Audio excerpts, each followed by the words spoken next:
This episode of Bonded Voices is brought to you by iCoat Products. iCoat Products make living spaces beautiful with decorative concrete and epoxy products from iCoat. Visit them online at www.icoatproducts.com. Enter the coupon code BV1, Bonded Voices 1, and get 12% off at checkout. Lately, I've been thinking, I want you to be happier. I want you to be happier. So welcome back to Bonded Voices, Season 3. We've got nearly 70 episodes under our belt so far. It's exciting to be back. I'm Ian. I'm Greg. This is Loren. And in Season 3, we're going to introduce something to you because we've been doing our coffee group now for over 2 years. We've been, as I say, 70 episodes deep in the podcast. And we want to share the love, so we're looking at doing episodes that give you a chance to be part of this. So bondedvoices.com is our website. You can find us on all outlets for the podcast. And Greg, we had somebody write in who had something kind of amazing to say. Yeah, so we love feedback from everybody. And we got an email from Bob in the San Francisco area.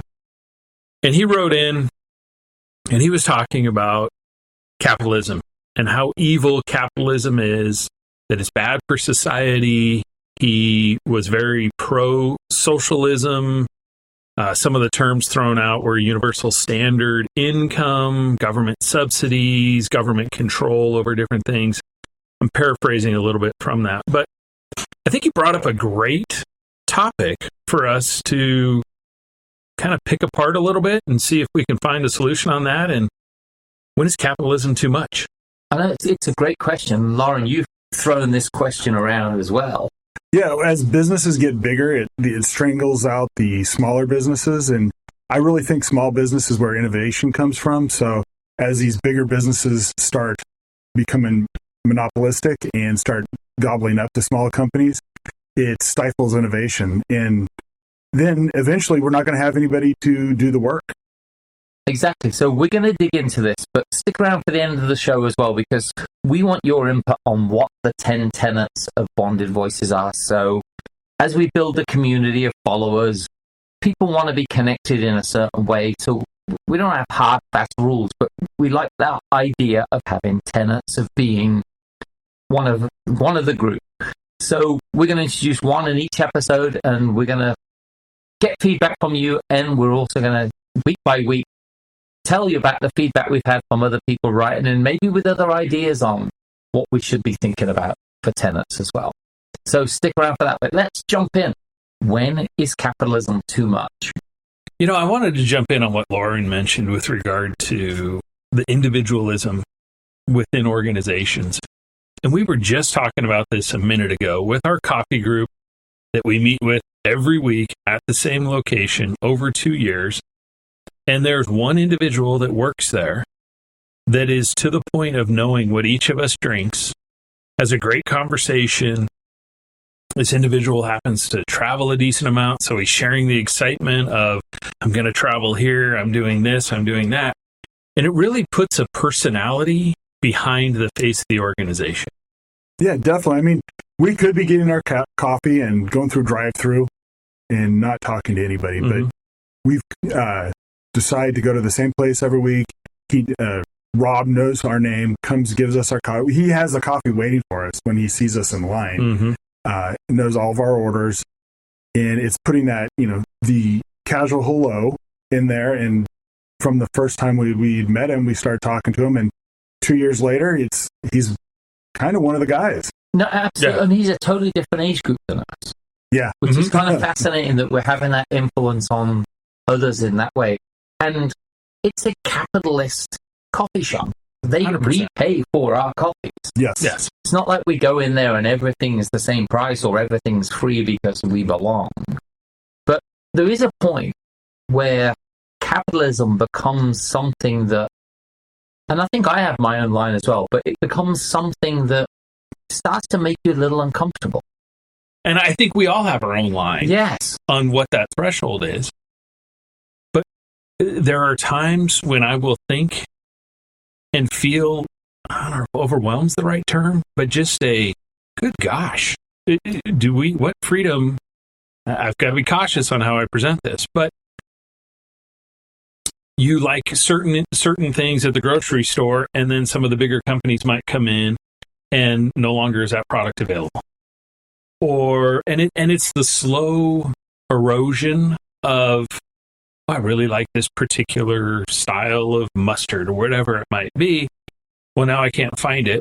Well, I might be able to find it at a specialty store, but it's the big machine rolling on without the thought of the consumers that got them to the point of being the big machine. Right. They're looking for the greatest amount of profit for the least expense. So there may be an energy drink you like, and the profit margin isn't the greatest for that one, so they quit carrying it and only carry the versions that make 3 times their expense.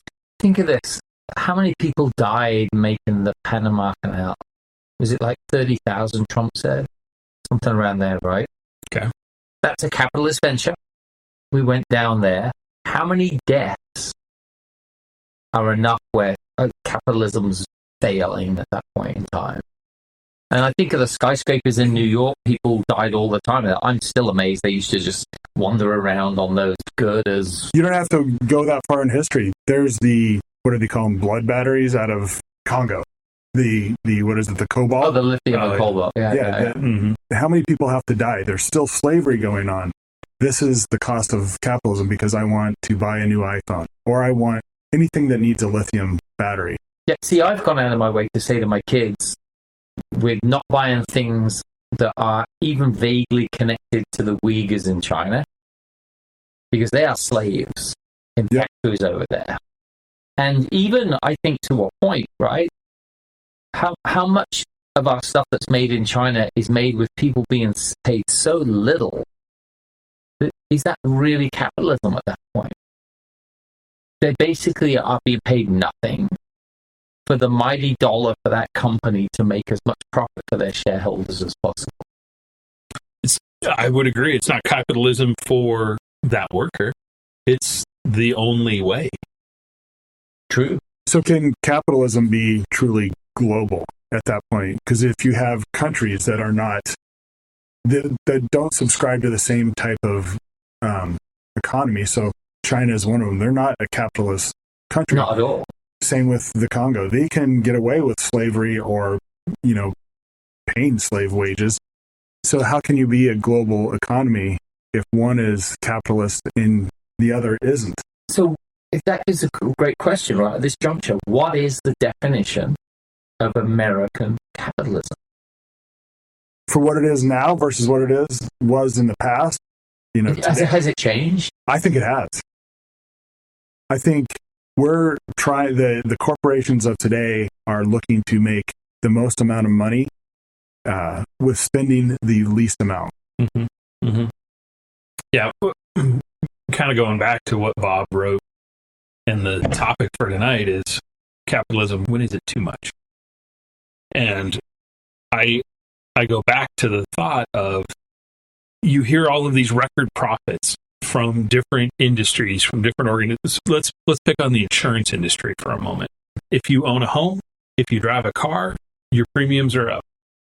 Whether or not you had claims, your premiums are up. Now, have we had more natural disasters? Have there been more losses? Sure. And I've heard all kinds of and read all kinds of articles about insurance companies' losses, what have you. But then you hear about the bonuses for the very top echelon are the largest they've ever been. Yeah, no, some of them are crazy. Absolutely. So the idea of, can anybody reasonably spend hundreds of millions of dollars in a lifetime? I don't know. I'm not in that situation.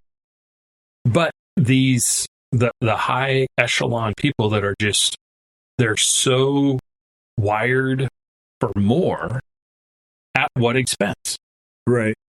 Well, I would actually kind of argue that insurance isn't capitalism, it's more socialism, because it's spreading the cost across multiple people. Yeah, that's a good point. It is socialism, and also it changed dramatically when it became a requirement to carry insurance. It became for an automobile driver. Yeah, state requirements, federal requirements. what does it be? If you're on the coast, there's certain requirements. Oh, around, and coastal areas for insurance for properties. Now, American capitalism, AI, defines as an economic system where individuals and private businesses own and control the means of production and distribution, and where prices and production are largely determined by market forces with some government regulation. So it covers private ownership, competition, market-driven, profit motive, and limited government role. But yet, I think we're seeing more and more. You look at companies where, like Google doesn't have competition, not in the ad space. And just because somebody has their own little company who doesn't do much business at all compared with the 90-something% that Google owns and controls, that's not a system where we actually have, that's not fair, and that's not, to me, that's not capitalism.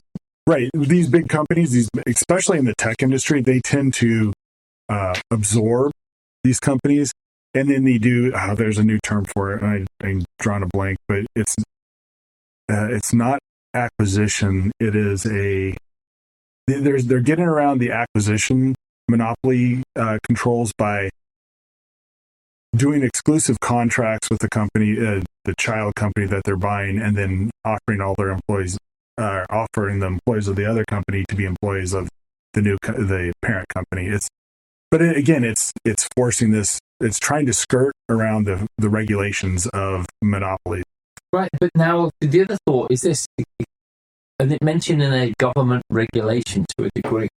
How much government regulations you have to have before it is no longer capitalism as well?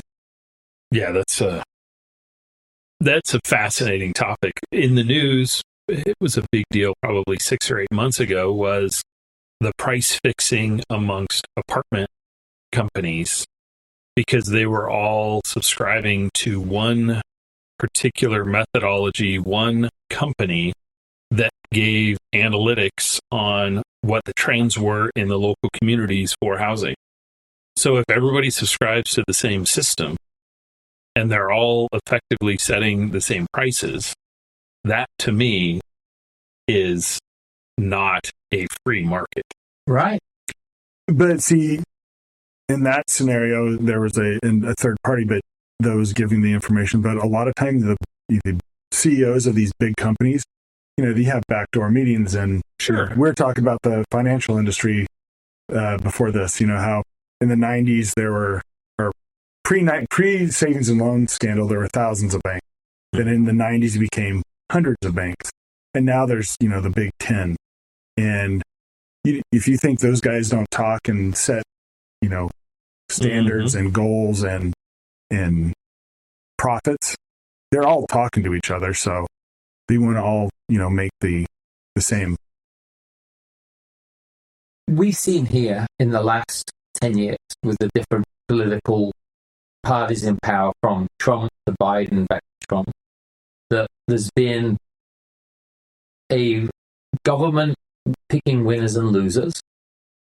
And then even when the Republicans are in power, there's still a certain amount, I feel, that they're picking winners and losers.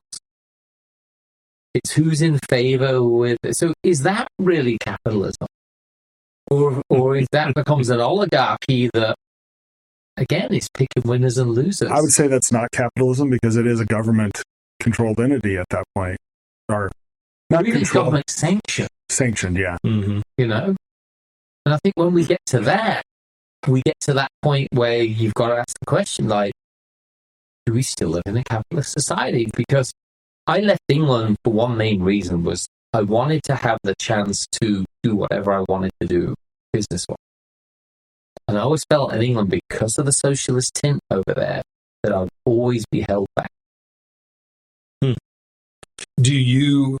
So you didn't come directly to the United States? No, via Australia. Sure.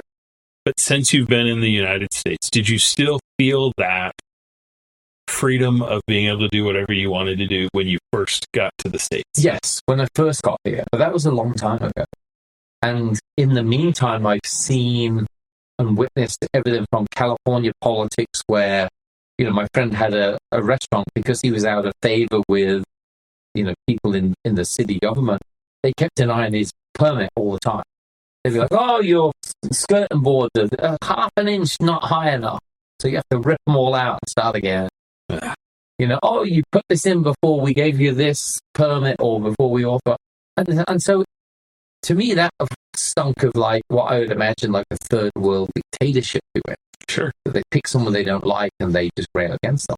But I think we've seen that with the pipeline. The pipeline they were building for oil coming down, what was it? The one? Keystone. The Keystone pipeline. Yeah. Right? It was whoever's in power, if it's in favor or not, it goes forward or it grinds to a halt. Right. And the courts just seem to be complicit, I'd say, in helping whatever side does, whoever appointed those federal judges, they seem to be complicit in helping make sure that projects either stall or go ahead based on politics. That's not capitalism. But how do we get past that? How do you get to a point where you are back to a free society? Can it be completely just open, or is that a pipe dream?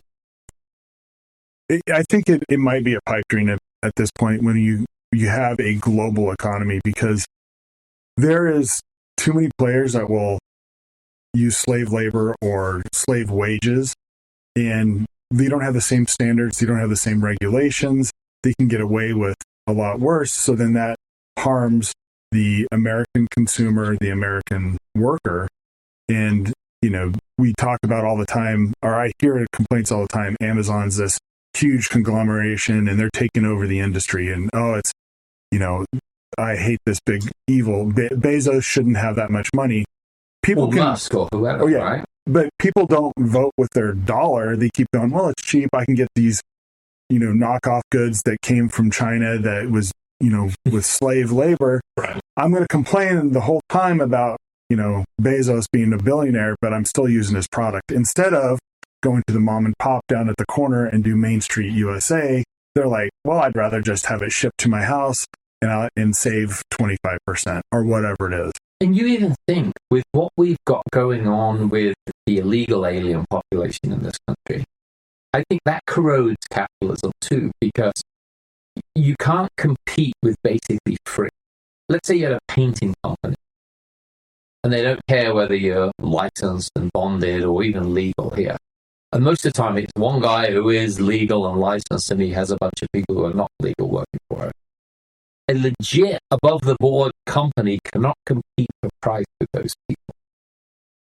So capitalism only works if everyone starts from the same standing.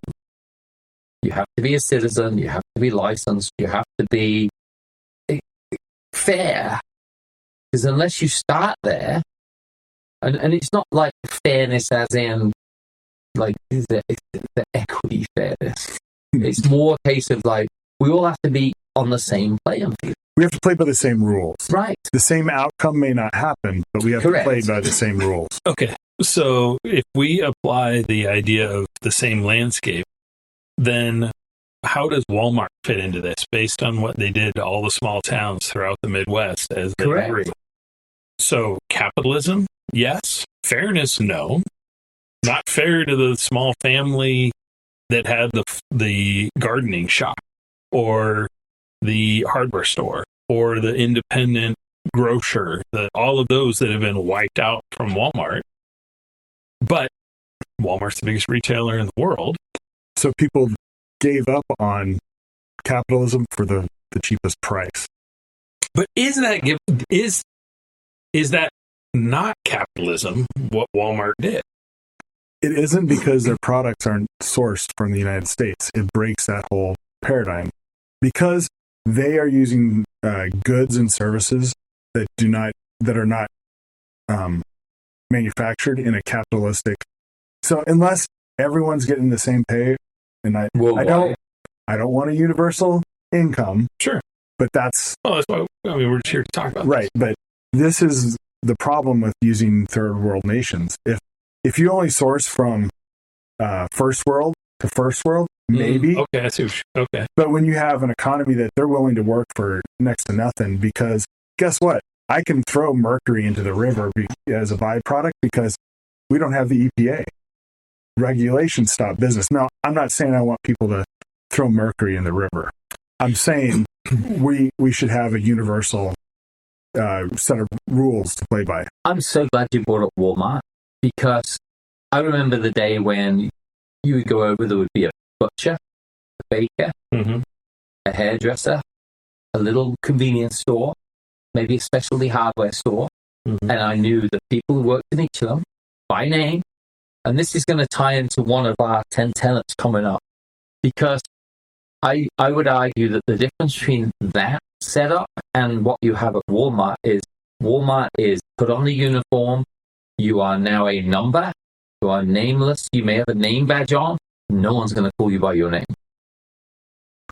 Because they're all designed to be vanilla, rather than the baker who, I remember from my childhood going over, because we had the relationship with him, saying, my mom asked, can you give us 2 loaves of bread and she'll pay you next week? And he knew us. There's no way you do that at Walmart. No. Right. Well, Walmart, Home Depot is another big box. Oh, I guess it would be all big box stores. All big box. It is. And that's why I'm so glad you are, because I think all of those big boxes, I watch Barnes & Noble and Borders Books and Music destroy bookstores. Those little bookstores where you could go in and the person working there was so knowledgeable about all of the different books they stock, whether it's science fiction or whatever. Yes. Now you go into a Barnes & Noble, they go, I think the section's upstairs. I'm not sure. Yeah. And it's the same books wherever you go. Right. There's a bookstore in Scottsdale, I think it was, if I'm trying to remember. So you've got the big publishers stocking the big box stores. It's great to get custom books, or not custom books, but one-off. Yeah. So, and I don't think we're in a better place because of all that stuff. And it's the Walton family is. all these big corporations. The bigger the corporation, the more it divests from capitalism.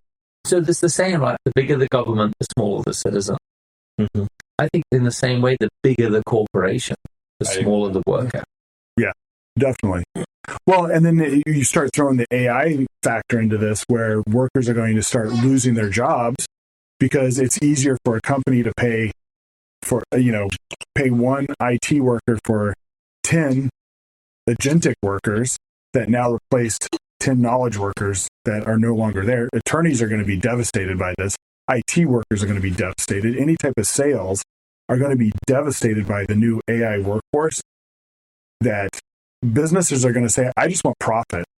If I can cut my overhead of employees, I no longer have to pay for insurance and all the other benefits. It's a big turning point. And we haven't addressed, no big companies addressed that yet, but it's coming. Greg, are we making Bob's point? Yeah, I think we are. Initially, the argument, which I read when I first took a look at it, kind of ruffled my feathers. What are you talking about? Yeah, who wants to live in a socialist hellhole, right? I'm not arguing for socialism, but this is a great discussion that you should have with your friend. Yeah, when is you too much? Yeah. Thinking back to Rob at the coffee shop that we go to, and by the way, the coffee shop that we go to is a franchise coffee shop. I was traveling recently in another city and saw the same name, and it's not the one based out of Seattle that seems to find itself. Not in New York City, so I'm told. Oh, okay. Really? But let's say that organization decided, we're just going to put kiosks. As you walk in, beep, beep, beep, beep, beep, and then your coffee will be waiting for you at the counter. We wouldn't have the conversation with Rob. We wouldn't feel the connection there. And quite honestly, we might be like, yeah, that was fun. Let's go try somewhere else. You know what was interesting this morning? When I was talking to Rob, some of the other workers, you could sort of see a smile on their face that they were humanized. So I was having that conversation with Rob rather than give me my coffee, here's my card, beep, move it along. People, and even someone else chipped in and was listening to the conversation and chipped something in. It's humanizing people. And that's what I think, go back to your Walmart thing. It dehumanizes people for big corporations. Yeah, but they got their name on the bid. Right? I think that is that's an insult. Now that you point that out, because I showed up later than you did, there was a discussion at the counter, ironically over the size of cups. And when Rob and I started interacting, and he was actually helping someone else, we made contact, and the person that was actually working the register, facial expression changed. Yeah. You see, I hadn't picked up. I didn't comprehend that until you just brought that up. But absolutely. Now, this is a capitalistic coffee shop that we're talking about. But would it be, to go back to the point of when is capitalism too much? For me, I would no longer go there when they put kiosks. Agreed. Yeah. And I have trouble going to Walmart, I've got to admit. Yeah, because there's something about the store that has always bugged the hell out of me. But the general populace wants something cheaper. We're always being, the stretch the dollar to the furthest it can go. So when these big box stores come in, whether it's Amazon, Walmart, Home Depot, Barnes & Noble, whatever it is, it makes our dollar go a little bit further. But we're also costing ourselves in the long run because you're selling something. A friend of mine who was staunchly anti-Amazon forever until about a year ago, and he finally told me, he goes, I just can't buy it anymore. I'm just going to come buy the crap from there. Well, here's a prime example. We're all getting all of our media from Prime or Netflix or Hulu. Think of this mom and pop video stores of the 80s and early 90s. Correct. Yeah. Those were entire industries. It was an industry, I guess. Every city had their little video store, and people made a living, college or high school students. That was their first jobs, whatever it was. Now it's completely gone because instead of paying, $2 for a movie per night, I have my Netflix account and I can watch as many movies as I want because that's the cheapest thing. I think how blessed we were growing up with things like Zia Records. Yeah. I'm not even going to say Tower Records because that was more of a big store feel. But those little mom and pop record stores are like a jazz store. Mm-hmm. Or a store that just did classical, or a punk store. Yeah. You can buy the punk stuff at the bigger stores. No, you couldn't. That you would have to find. Well, here's the thing. It's the fall of the mall. The fall of the mall. But think about it. We used to go to the mall. It was a place where it was a bunch of small mom and pop shops. I guess there's a lot of bigger stores there as well, but there were the anchors, the department stores, but there was a bunch of mom and pops. Yeah. So back to your point on the video stores and the mom and pop video store. Well, what was the demise of that? Blockbuster. Blockbuster was the evil, not evil, the big corporation drove out the smaller ones. So I think Bob from San Francisco may be right on. There's a certain tipping point when a corporation gets too big, and then becomes counterproductive to capitalism. See, I've got to say this. This is going to shock you guys. I've got a bit of sympathy for the argument right now. Mm-hmm. The more I actually dig in, I'm not a staunch capitalist, but I've got a bit of sympathy for it. Yeah. I don't know if I can go that far, but I can understand the point. Well, and I think that's the beauty of having the conversation, because Ian mentioned earlier, he's got a line that it's okay, over this line is too much. I've got one, you've got one. But I think this is a fascinating topic. But I could never fall into the socialist everything, because that doesn't work as well. But is there such a thing as ethical capitalism? Or is that the antithesis of ethics is capitalism, where it's just the mighty dollar over Alice? I think that goes back to if a little bit is good, then more is better. And I think that there are some hardwired human nature factors of, I want to make more money for my family. I want to be able to take them on a nice vacation this summer. So I'm going to work a little bit harder. Well, that same methodology applies with everything that we've talked about. Somebody somewhere in the organization is saying, you know what? If we put kiosks out front, we cut our HR costs. And by the way, the kiosks don't call in sick. Right. Yeah. You see it in fast food all the time. They're starting to migrate away from someone taking your order to it's a kiosk. You punch in your order and you pick it up. An interesting thing to say about that, there's a local fast food restaurant that I enjoy their iced tea.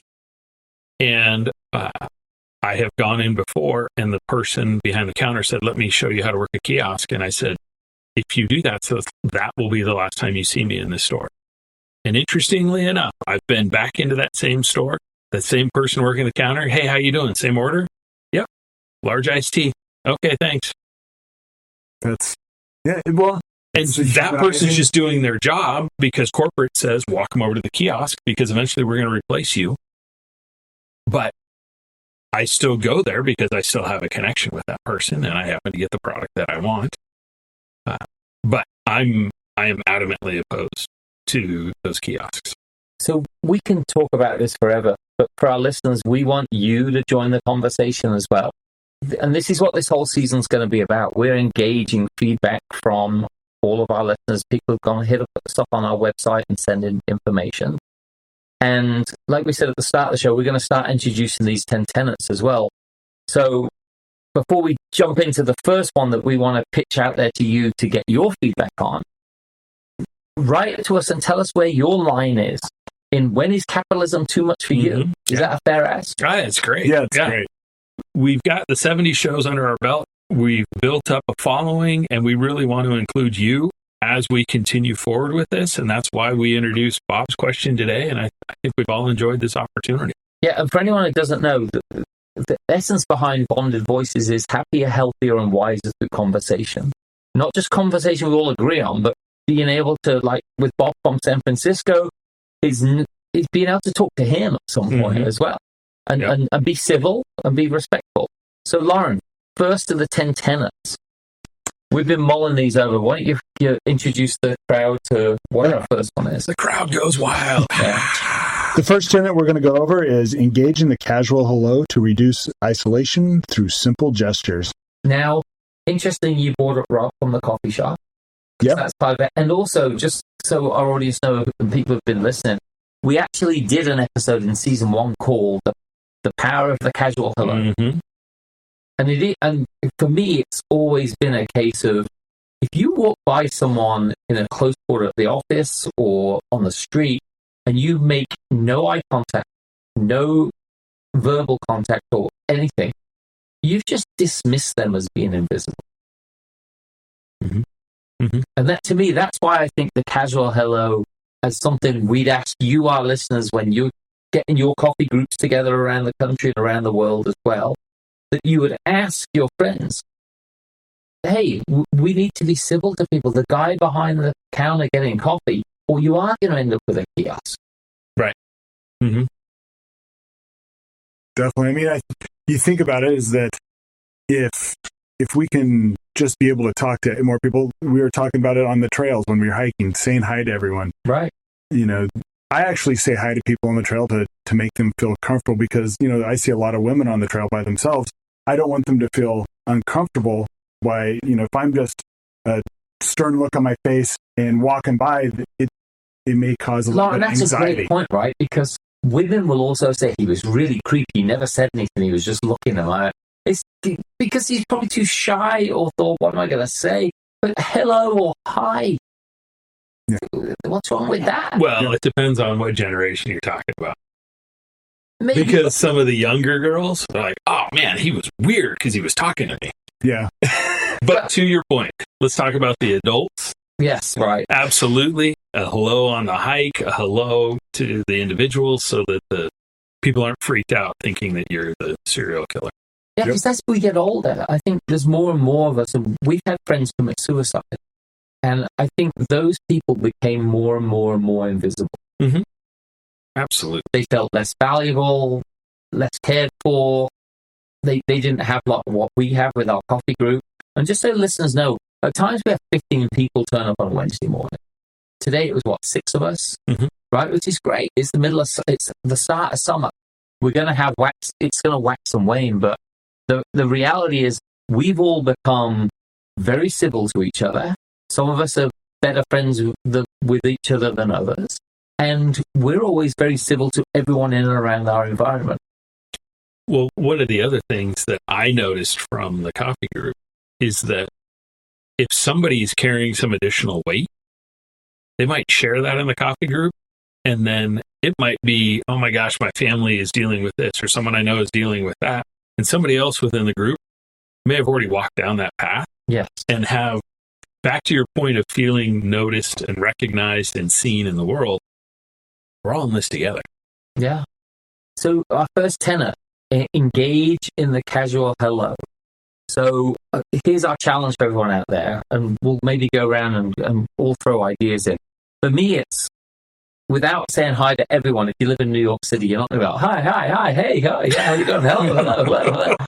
But especially in that one-on-one situation, or whatever, just say hello to people, especially if they look lonely or they look like a hello could actually brighten their day. That's my one. So I think the example that I used in season 1 was talking to people in line at the grocery store. And the person checking you out is having to be smiling, happy person all the time. But if you actually ask them how they're doing, what's going on, what have you, I've had some wonderful conversations with those individuals. They're like, oh, I love this particular item. Oh, it's on sale. Did you know that? Just acknowledging their humanity. Their humanity. Yeah. And you miss out on the opportunity to perhaps brighten your own day, brighten someone else's day, to feel like we're a cohesive group. I would say, I see this all the time, is people go out to get their mailbox, go to their mailbox to get the mail, and they just kind of heads down. Neighbors are driving down the street. Wave to your neighbor, stop them, say hi, ask them how their day's going. Mm-hmm. We live in a big city, and it's very easy not to know your neighbor. Even your local mailman. Yes. Just because they're delivering mail doesn't mean they're not worthy of a hello, thank you very much, how you doing? Prime example, I get your water. I go into work and we have a security guard at the kiosk, their desk. I will go up and say hi to him, and I have a now personal relationship with this security guard. Every time I walk in the building, he's waving to me and saying hi, whereas most people are just walking through the turnstile and not looking at him, just heads down. So I think we get that, and to your point, Greg, with the people working at the supermarket, like we brought up Walmart in this episode about capitalism, they've made these people less human, less important by marginalizing them within the bigger corporation. And so I think it's our job to talk to all of these people, and maybe that has an overarching effect on the bigger corporation as well, that the corporation turns around and says, we need to do more for these people. Yeah. Well, and you just don't know. There's a guy at one of the big box hardware stores that I was talking to, was thinking maybe he is the guy. There's a classic car sitting out in the parking lot. And I was like, hey, have you seen that car? And he's like, yeah, that's mine. So I ended up having another 20-minute conversation with this guy, and fascinating discussion. Walked out of there like, that's a cool dude. And now when I see him, hey, how you doing? Still driving that? Oh, yeah. But it's humans have a desire to be connected. We're a pack of people. Rarely are we individuals that want to be alone. And think about it. C.S. Lewis always talks about how humans are always in competition. And in a lot of ways, the competition becomes nasty, especially when I don't want to talk to him because he's this or he's that, within racism, within just like social status, what school they went to or didn't go to school. He's a plumber. I'm not going to talk to a plumber. Again, that's all working in the wrong direction and against what we want to do here at Bonded Voices by bringing people together, being a positive light to the world. And we're asking you out there as our audience to join us in this. to join us in this. Be like Bob. Yeah. Well, We need more Bobs. we need to write back to him. We need to just tell him about this episode and see what his thoughts are after he hears us talk about it. He'll probably say we're leaning to his side, but I think that's the whole idea of a conversation is you open up doors that you've never had before. Sure. And that's part of that first tenet. So we're going to cover these tenets, one in each of our episodes until we get 10 that we like. We may have one that we discuss and throw out, and then we're looking for you to throw in input on other ones. So until next time, I'm Ian. I'm Greg. This is Loren. And we'll see you again on Bonded Voices Season 3. It's great to be back.